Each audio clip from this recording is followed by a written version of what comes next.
आप सबने मारो घणो राम राम सा। आपरी वीर प्रसुता भूमि में ने नमन। अठे महाराणा प्रताप रा शौर्य, मीराबाई री भक्ति, पन्ना धाय रो त्याग और रानी पद्मिनी रा बलिदान री गाथा लिखी है।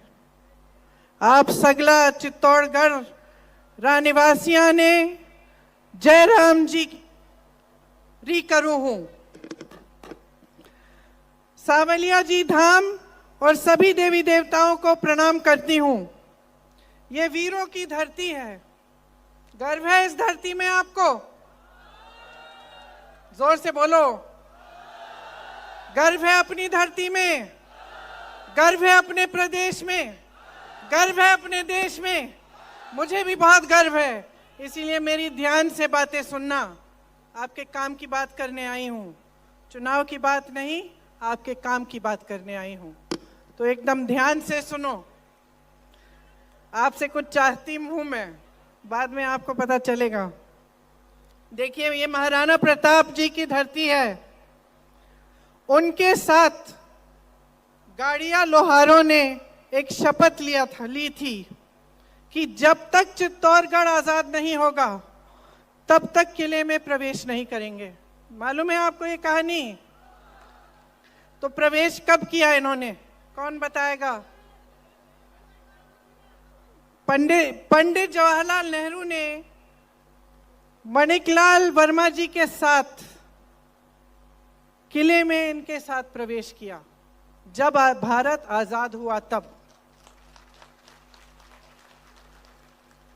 तो ये जो आपकी परंपराएं हैं, किसी ने शपथ लिया कि किले में कभी नहीं जाएंगे, एक पूरे कौम ने, जब तक आजादी नहीं होगी। महाराणा प्रताप जैसी शख्सियत जो लड़े अपने देश के लिए, अपने प्रदेश के लिए। आपके पूर्वजों ने आजादी की लड़ाई लड़ी, हमारे पूर्वजों ने आजादी की लड़ाई लड़ी। किस लिए लड़ी, कौन बताएगा? किस लिए लड़ी? अपने लिए लड़ी, देशवासियों के लिए लड़ी, देशवासियों की आजादी के लिए लड़ी। गांधी जी क्या कहते थे? गांधी जी कहते थे कि तब तक ये देश पूरी तरह से आजाद नहीं होगा जब तक ग्राम स्वराज नहीं होगा। ग्राम स्वराज का मतलब है जब तक गांव मजबूत नहीं होगा, जब तक गांव सशक्त नहीं होगा, जब तक एक एक देशवासी को सशक्त नहीं करेंगे। गांव से लेकर शहर तक हर जगह सबको आजादी में का एहसास होना चाहिए और सब सशक्त होने चाहिए। तो देखिए, बहुत साल गुजर गए, आप भाजपा के नेताओं के भाषण सुनते होंगे, उनके मुताबिक तो 70 सालों में कुछ हुआ ही नहीं। ये अलग बात है कि सब पढ़े लिखे हैं, कहाँ पढ़े हैं भाई? किन्होंने पाठशालाएं बनाई, किन्होंने कॉलेज बनाए जिनमें ये पढ़े, किन्होंने इनकी डिग्रियां दी, जहाँ जहाँ इन्होंने रोजगार किया, वो कंपनियां किसने बनाई? 70 सालों से हम आजाद हैं, सही बात? 70 सालों से हम आजाद हैं और इन 70 सालों में हमारी राजनीति आस्ते आस्ते बदलती जा रही है। आप सबको मालूम है कि आज जो देश में परिस्थितियां हैं, जो देश में राजनीति स्थापित हुई है, वो किस तरह की राजनीति है? आप ही कह रहे हैं, धर्म पे आधारित राजनीति कर रही है भाजपा। तो ये धर्म के आधारित राजनीति होती क्या है? क्योंकि देखो, धार्मिक तो हम सब हैं, आप हो, मैं हूं, सब है ना, मेरी बहनें, आप सब धार्मिक हैं, सब पूजा करती हैं। और आप सब नहीं तो जितने भी धर्म हैं हमारे देश में, उनके जितने भी मानने वाले लोग हैं वो सब धार्मिक हैं। हम हिंदुस्तानी हैं, हम सब धार्मिक हैं, चाहे हिंदू हो, मुसलमान हो, जैन हो, बौद्ध हो, दिल में धर्म है और सबकी आस्था है और सब उस आस्था को दिल में मानते हैं और अपने बच्चों को सिखाते हैं। कोई ऐसा धर्म है जो आपको सिखाता है कि एक दूसरों को मार काटो? कोई धर्म नहीं है ना, कोई ऐसा धर्म नहीं है। चाहे कोई भी धर्म हो, वो आपको सिर्फ अच्छी बातें सिखाएगा। वो सिखाएगा कि सबका आदर करो, मान सम्मान करो, सबका सबसे प्रेम से बात करो, किसी को सहायता की जरूरत है उसकी सहायता करो, यही सिखाता है धर्म। तो ये धर्म पे आधारित राजनीति क्या है, कैसे उभरी और आज कैसे पूरे देश में चल रही है, इसके बारे में सोचने की बहुत आपको ज़रूरत है। बहुत महत्वपूर्ण बात है ये, क्योंकि देखिए मेरी समझ में ये ऐसी राजनीति है जो आपका ध्यान भटकाना चाहती है। क्यों? क्योंकि सब जानते हैं कि आप सब धार्मिक हैं, सब जानते हैं कि जब धर्म की बात करेंगे तो आपके जज्बात उभरेंगे। सब जानते हैं, बहनें, आपके घर कोई आए बड़ी धार्मिक बात करे और फिर बोले कि मुझे वोट दे दो, तो आपको बुरा लगेगा ना कि भाई धार्मिक इंसान है, अच्छी अच्छी बातें करके आया गया है, उसको तो वोट देना चाहिए। आपको ऐसा लगता है ना? लेकिन सोचो वो इंसान आपके पास धर्म की बात चुनाव के समय क्यों कर रहा है? आपके पास आकर आपसे कुछ चाहता है। और आप समझिए कि ये जो राजनीति आपने पूरे देश में लागू होने दी है, ये आप ही का इस्तेमाल कर रही है। ये धर्म की बातें, जाति की बातें चुनाव के समय जो उठाते हैं, वो चाहते हैं कि अपना स्वार्थ आपसे साधें। अगर आप इस बात को आज नहीं समझेंगे तो 5 साल और भुगत लो, 5 साल भुगत लो। अगर आप इस बात को ठीक तरह से समझ लेंगे और आप नेताओं से, राजनीतिक दलों से जवाबदेही मांगेंगे, आप विकास मांगेंगे, आपकी समस्याओं का हल मांगेंगे, तो आप भटक नहीं सकते। मैं इसलिए ये बात कह रही हूं, क्योंकि 2 दिन पहले मैं मध्य प्रदेश में थी। मध्य प्रदेश में भाजपा की सरकार है। कितने सालों से चल रही है बहनों और भाइयों? 18 सालों से। 18 सालों से बार बार भाजपा को वोट दिया जा रहा है। जब मैं किसी के घर जाती हूँ, पूछती हूँ कि भाई क्यों दे रहे हो वोट? तुम्हारे घर में बिजली नहीं है, पानी नहीं है, सड़क की मरम्मत नहीं की, बेरोजगार बच्चे बैठे हुए हैं, पढ़ाई लिखाई करा दी, फीस भरा दी, मेहनत कर ली, लेकिन नौकरी नहीं मिल रही है, तो क्यों बार बार वोट दे रहे हो? तो जवाब ये मिलता है कि दीदी धर्म के आधार पर। तो धर्म के आधार पर जब वोट दे रहे हो तो नेता क्या सोच रहा है? चालाक होता है, सुन लो, होता है कि नहीं? मंच पे खड़े होके कह रही हूं, किसी भी नेता को इतनी छूट दे दो कि वो आलसी बन जाए, उसकी जवाबदेही हटा दो, उसको पता चल जाए कि भाई मैं इधर उधर की बातें करूंगा, धर्म की बात कर लूंगा, जाति की बात कर लूंगा, कुछ और बोल दूंगा, ध्यान भटका दूंगा, मुझे वोट मिल जाएगा, तो काम क्यों करेगा? काम क्यों करेगा बहनों और भाइयों? आपने आदत जो बिगाड़ दी है। अब जब आप खुद ही कह रहे हो, जब मैं किसी के घर जाती हूँ, वो महिला खुद ही मुझे कह रही है कि भाई मैं काम तो कुछ हुआ नहीं, लेकिन वोट मैं धर्म के आधार पे दूंगी, तो आदत बिगाड़ने वाले तो आप हो गए ना। इस बार मत बिगाड़ना। ये जो आपकी जो परंपरा है ना, कि मैंने सुना है कि भाई राजस्थान में एक बार ये सरकार, एक बार वो सरकार, एक तरह से ठीक है, समझ में आती है परंपरा, लेकिन इस बार परंपरा को पलटो, नहीं तो जो मध्य प्रदेश में 18 सालों से चल रहा है वो यहां हो जाएगा। और मैं आपको बताना चाहती हूं कि क्या चल रहा है। सुनिए, मैं गहलोत जी से हेलीकॉप्टर में पूछ रही थी कि गहलोत जी, आपके राज्य में कितने रोजगार दिलवाए आपने? तो उनके साथी थे, उन्होंने कहा 3 लाख। गहलोत जी ने मुझे कहा देखो 2 लाख तो हमने दिलवाए हैं और जो 1 लाख और है वो दिलवाने के प्रोसेस में है। तो ठीक है, 2 लाख मानते हैं।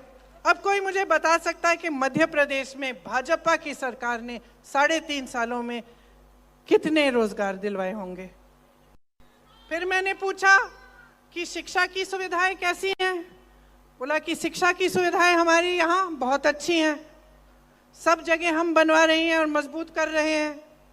तो रोजगार में आप आगे, शिक्षा में आप आगे, महंगाई को देखते हैं। भाजपा के प्रदेशों में सिलेंडर का दाम कब होता है कम? जब चुनाव आता है। तब तक 1200-1400 तक ऊपर चढ़ गया, किसी ने कुछ नहीं कहा। चुनाव आने लगा, अचानक गिरा दिया 400-500। आपको सिलेंडर कितने में मिलता है? 500 में मिलता है। देखिए, आपको ना प्रदेश की सरकार ने केंद्र की नीतियों से बचा के रखा है। आपने कभी इस देश के इतिहास में ऐसी बात सुनी है कि महंगाई राहत कैंप लगा रही है प्रदेश सरकार और महंगाई बढ़ा रही है केंद्र की सरकार? कभी सुनी है ये बात? कभी ये नौबत आई है कि प्रदेश की सरकार को महंगाई राहत कैंप लगवाना पड़ रहा है? क्योंकि महंगाई इतनी बढ़ गई है। बहनों, आप तो कम से कम दिवाली मना पाई हैं। मध्य प्रदेश की जो मेरी बहनें हैं रोती हैं जब दुकान जाना पड़ता है, धनतेरस के लिए बर्तन खरीदने पड़ते हैं, जब लिपाई पुताई करनी है घर की, किसी के लिए बच्चों के लिए नए कपड़े खरीदने हैं, दिए खरीदने हैं, कोई पटाखा मांग रहा है बच्चा, कर नहीं पाती हैं। बहनें अगर वो बाजार जाती हैं और सोचती हैं कि खाना बनाना पड़ेगा, परोसना पड़ेगा, दिवाली पे मेहमान आएंगे, तो घबराहट होती है दिल में।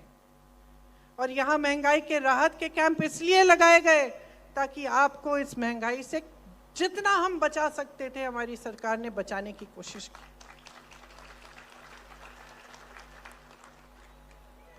आपको स्वास्थ्य बीमा मिलता है, ठीक है। पिछली बार मैं यहाँ आई थी तो मैं 2 जनों से मिली थी।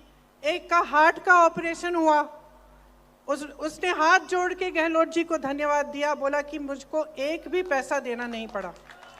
25 लाख तक आपको आपका इलाज मुफ्त मिलता है। वहां मध्य प्रदेश में देखिए, जहां भाजपा की सरकार है, हर स्तर पर जो स्वास्थ्य सुविधाएं हैं उसमें हर स्तर पर खाली पद है। खाली पद है, ये नहीं है कि नौजवान नहीं है जो पढ़े लिखे हैं, उन पदों को भरा ही नहीं जा रहा है। तो जहां जहां ये लोग आपके लिए काम कर सकते थे उन्होंने किया नहीं। जहां इनके प्रदेश हैं वहां सबसे ज्यादा महंगाई, सबसे ज्यादा परेशानी, किसान भी परेशान है। वहां तो खाद की भी किल्लत है। खाद के लिए जब लाइन में खड़े होते हैं वहां पे तो किसान से बोला जाता है कि भाई पहले अपना कर्ज चुकाओ, बैंक में जाओ, कर्ज चुकाओ तभी खाद मिलेगा।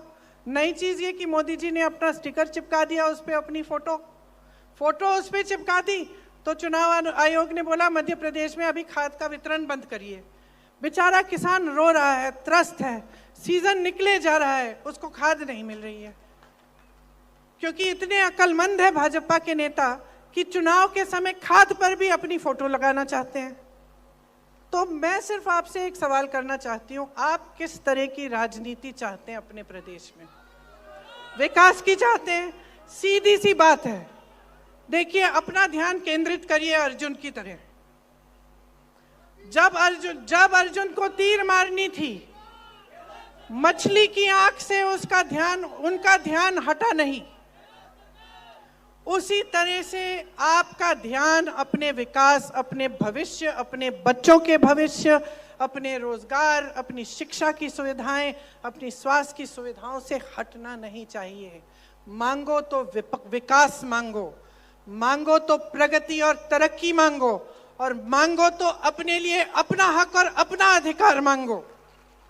आपको मालूम है कि आज देश का जो भी एक सरकारी कर्मचारी, उसकी क्या मांग है? पुरानी पेंशन। केंद्र सरकार कहती है पुरानी पेंशन के लिए हमारे पास पैसे नहीं है। आप यहाँ तैनात खड़े हैं, धूप हो या कुछ भी हो, आप तैनात खड़े रहेंगे। आप 20 सालों के लिए नौकरी करते हैं, देश की सेवा करते हैं, हर महीने आपसे पेंशन काटा जाता है। आप सिर्फ यही कह रहे हैं ना कि जो मैंने काम किया 20 सालों के लिए, जो मेरा पेंशन आपने काटा, मेरे हाथों में दे दो, मैं खुद हिफाजत कर लूँगा। आप यही कह रहे हैं। आपको घबराहट है कि कहीं उसका निवेश कहीं गलत जगह कर लिया और गवा दिए आपके पैसे, तो आपकी 20 साल की जो आपकी मेहनत थी उसका क्या होगा? आप जब सरकारी रोजगार ढूंढने निकले थे, जब आप नौजवान थे, तो इसलिए ढूंढने निकले थे कि आपके दिल में ये था कि भाई सरकारी रोजगार है, कुछ सुरक्षा मिलेगी, बाद में भी 20 साल बाद भी मुझे पेंशन मिलेगा। तो आपकी ये एक ही मांग है। कोई सुनवाई हो रही है आपकी? केंद्र की, जहां केंद्र की सरकार हो भाजपा की, प्रदेश की हो, जहां भाजपा की सरकार है, कहते हैं पैसे नहीं है। किसान की क्या मांग है? किसान राहत चाहता है। यहाँ गहलोत जी की सरकार, कांग्रेस की सरकार ने कर्ज माफ किए, शायद 14,000 करोड़, 1400 कितना, 15,000 करोड़ के कर्ज माफ किए किसानों के, ताकि आपकी सहायता हो जाए। जितने संकटों का आप सामना कर रहे हैं उनमें आपको मदद मिल जाए। आपने 1.5 साल पहले देखा, देश का किसान आंदोलन कर रहा था। उस समय मैं यूपी में काम कर रही थी। दिल्ली में लाखों किसान बैठे हुए थे महीनों के लिए। सर्दी थी, पानी नहीं था, बिजली नहीं था, सैकड़ों किसान शहीद हो गए। यूपी में इन्हीं के मंत्री के बेटे ने 6 किसानों को अपनी जीप के पहियों के नीचे कुचल डाला। वो मंत्री उनके साथ मंच पे बैठता था, कुछ नहीं किया। कोई सुनवाई नहीं थी बहनों और भाइयों। सुनवाई कब हुई? जब चुनाव आया। यूपी का चुनाव आ रहा था, अचानक काले कानून वापस ले लिए, तभी सुनवाई हुई। तब तक किसान की कोई सुनवाई नहीं थी, सरकारी कर्मचारी की कोई सुनवाई नहीं है। महिलाओं की 18 सालों से सरकार है मध्य प्रदेश में भाजपा की, महिलाओं की कोई सुनवाई नहीं, असुरक्षित हैं। वहाँ पे तमाम घिनौने जो हरकतें हैं वो सब हो जाती हैं, सुरक्षा नहीं होती है महिलाओं के लिए। लेकिन उनके लिए कोई स्कीम नहीं निकाली, उनकी राहत के लिए कोई स्कीम नहीं निकाली। महंगाई का सामना 18 सालों से कर रही हैं, गरीबी का सामना 18 सालों से कर रही हैं। घर में संकट है 18 सालों से। राहत कब दी? चुनाव के 2 महीने पहले। चुनाव के 2 महीने पहले एक स्कीम निकाली कि हम आपके खाते खोल दो, आपके खातों में हम पैसे डालेंगे, हर महीने डालना भी शुरू कर दिया चुनाव से पहले। ये सोच के कि जनता बेवकूफ है, ये सोच के कि महिलाओं को बेवकूफ बना सकते हैं। तो भाइयों और बहनों, इन बातों को बहुत गहराई से आपको समझना पड़ेगा, क्योंकि यही खेल आपके साथ खेला जा रहा है और यही खेल खेला जाएगा अगर आप भाजपा की सरकार लाएंगे।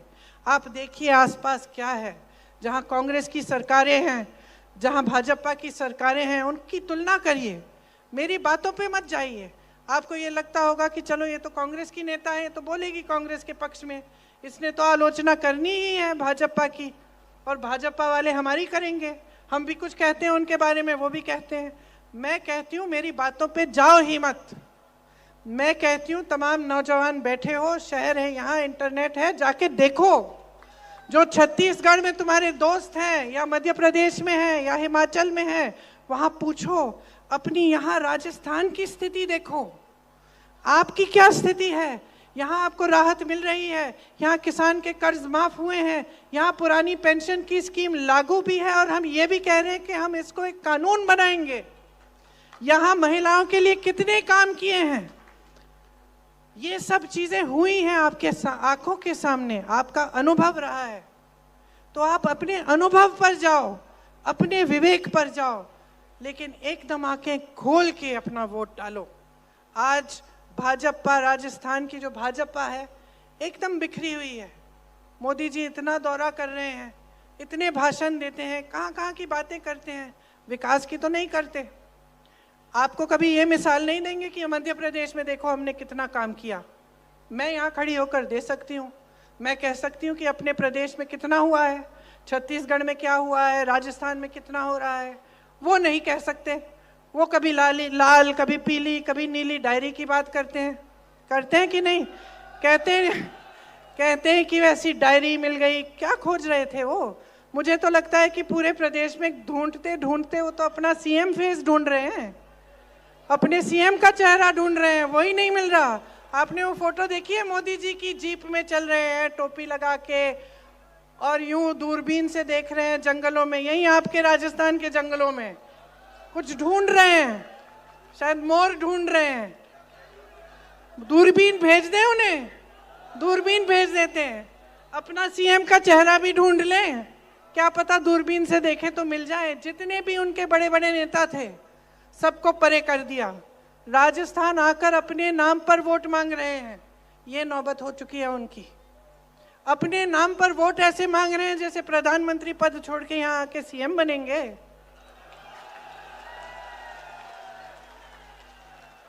तो आपके साथ छल हो रहा है।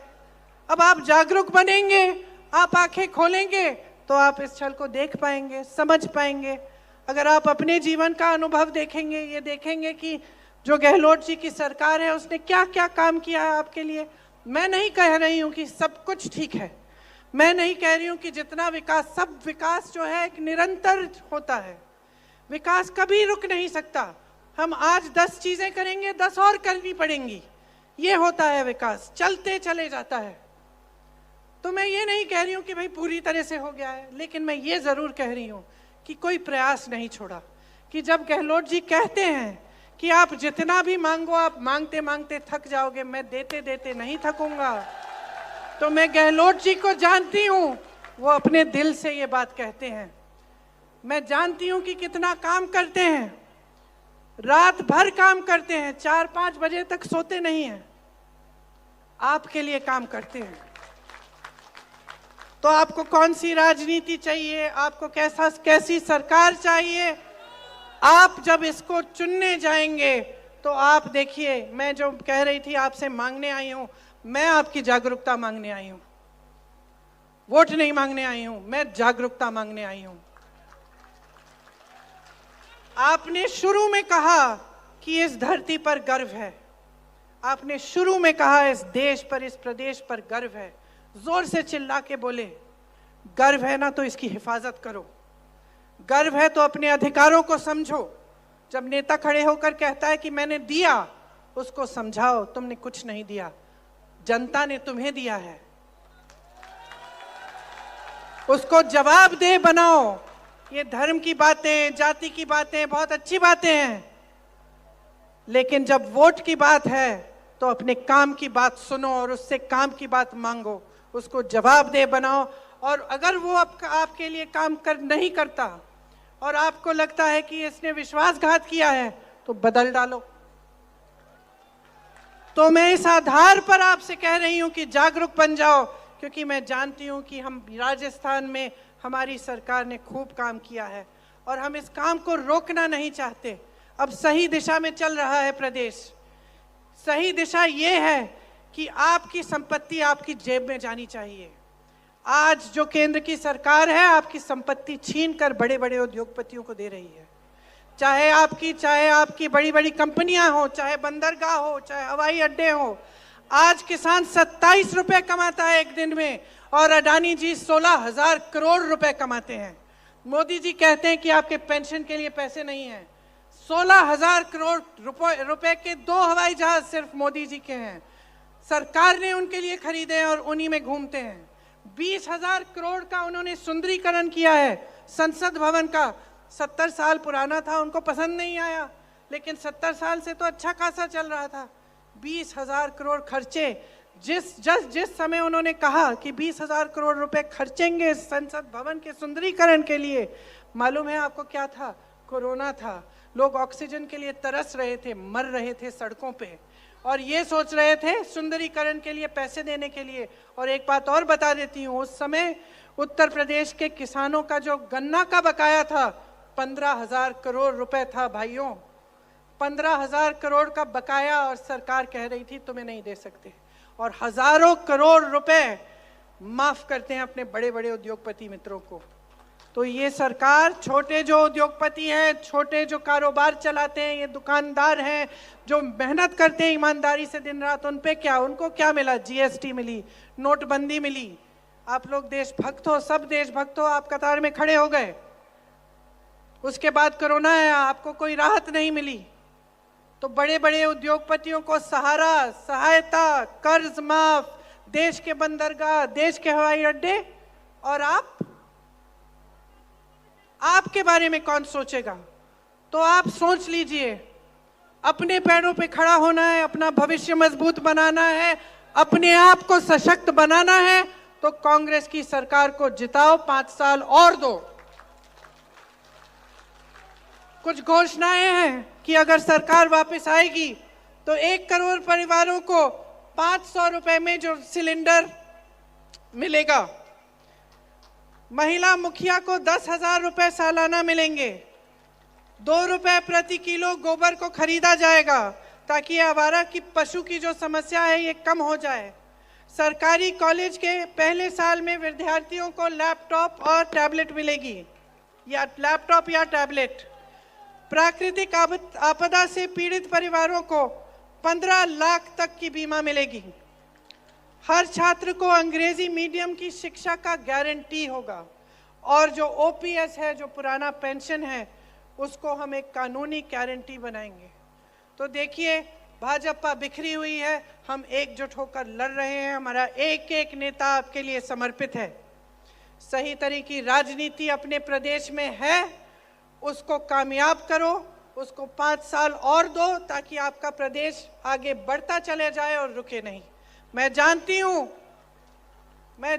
हूँ कि अगर आप अपने विवेक के इस्तेमाल को करेंगे और आप समझदारी से सोच समझ के अपना वोट डालेंगे और वोट अपने ही पक्ष में डालना चाहेंगे तो आप कांग्रेस के हर उम्मीदवार को भारी बहुमत से जिताएंगे। आपको बहुत बहुत धन्यवाद देती हूँ। थोड़ा जल्दी बोली हूँ आज, क्योंकि मैं जानती हूँ आप बहुत समय से इंतजार कर रहे हैं। तो आप सबको बहुत बहुत शुभकामनाएं और बहुत बहुत धन्यवाद कि आपने मेरा इंतजार किया, ध्यान से मेरी बातों को सुना। एक बार मेरे साथ बोलो, जय हिंद, जय हिंद, जय हिंद।